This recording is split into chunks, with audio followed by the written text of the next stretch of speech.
necessary, we would step forward with the funding to make sure that that happens. I think we feel an obligation to make Willard and Perry whole in this matter. This was not something we foresaw, and certainly not something you foresaw. We have contacted our bond folks. There's a concern I'm certain that you have is the bill is due next April, and you haven't even let us start using the plant yet.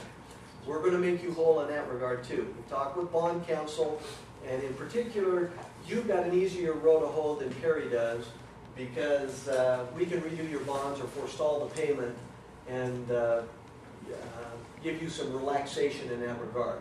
We're going to be speaking with Perry City tonight about the very same thing. I've told you about all I know of where we are right now. My sense is if we decide to issue this permit, it will be appealed and it will go to court ultimately, just like the other 7 permits that are wending their way through the court system now that are with discharges to the Great Salt Lake. So I'm comfortable in saying that. I don't even need to cross my toes and fingers, because it will happen, most certainly. And we'll just have to see the way through. So, can I answer any questions? If it does go to court, what does that do to our timing?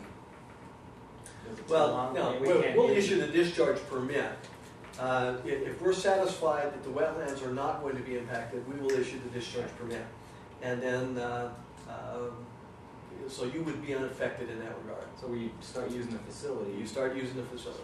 Even through the court process. Even through the court process. So tell me what the rules and regulations are on sovereign lands. I'm not sure I'm going to be a very good expert in that, Mayor.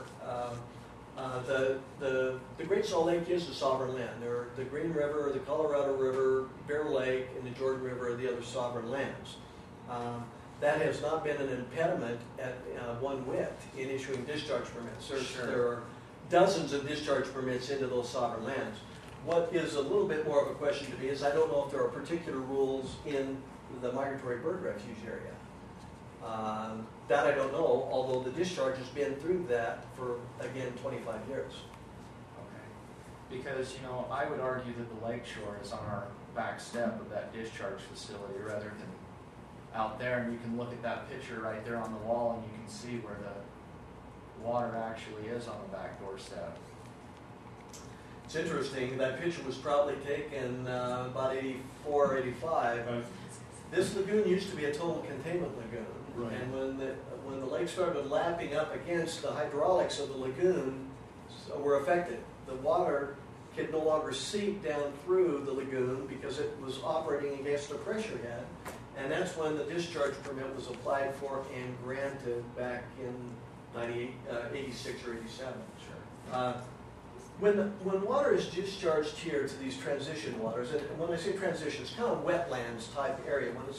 This is outside the wildlife area, but immediately it can go into the refuge. I mean, the water molecule doesn't, it's not obeying any boundary, frankly, there. But it's really not the concern of it getting out here. Sure. It's the wetlands that we're. And I understand that. My question is more, what guarantee do the wetlands or do those that lease that property, what guarantee in their lease do they have that, say, the water doesn't come back up and ruins their crop or whatever the case may be with the wetlands? I don't know. It just seems like, I don't know. Flying J has been discharging in there for however long they've been in existence. Their lagoons overflow all the time directly into a ditch. My understanding right now, we did issue a discharge permit for them because their facility, got overloaded and they needed a discharge permit. But my understanding is they do not intend to discharge any longer. No, they're going to go into our system, and so there's some absolute pluses there. Well, yeah, I guess they will disengage from their lagoons. So, well, as long as we can make amendments to those bond payments, and if additional equipment is required, and the Division of Water Quality is willing to make us whole, we'll be patient and do what needs to be done. Okay, I hope I met with as well reception in Perry. Well, I think those are good points. Both Flying J and Perry's discharge will be treated. whereas now it's not. I mean, we're actually improving Yeah. what's already there. No, there's absolutely no question. Yeah. Nobody disputes that. Sure. Please. I have one more question. We've got like a handful of homes in town that have been built, anticipating the sewer, a connection to the sewer in June, basically. Those homes, people are now ready to move into them, and there's still no sewer. They have no, and they're, How do unlike we the others, address they don't that? have a septic tank. Right. Yeah, they don't, because they're planning on hooking the sewer. How do we address, I mean, as a community, we feel like there's some obligation from our side, because we're saying, hey, sewers, you know, it was supposed to be up and running, you know, first part of the summer. We still don't have that ability, and so how do we, what's? You know, that's a difficult question, and I don't have answers. I mean, I could sit and brainstorm with you. The only real option is they can't discharge to a sewer because you can't open it. Sure. I mean, I guess if you know, it's like holding tank. I guess you could make a holding tank out of the facility, let wastewater flow in there, and then pump it out and do something with it. But it can't be discharged yet until we go through the process. So either people can't move in. But a handful of homes probably wouldn't affect us, I mean, flowing in there for, if we were only Well, looking at. Yeah, it can flow into the plant, Just can't. but flow. it can't flow out of the plant, is my concern. And What's our timeline on this? Do we have any sort of, here's what I believe the timeline to be. okay, By mid-September, or in 4 weeks, we will have completed the study and have some kind of indication, I believe, if we've got a problem with, if the nutrients are going to cause a problem in the wetlands. If it is not, we will be prepared to immediately public notice the permit and go forward.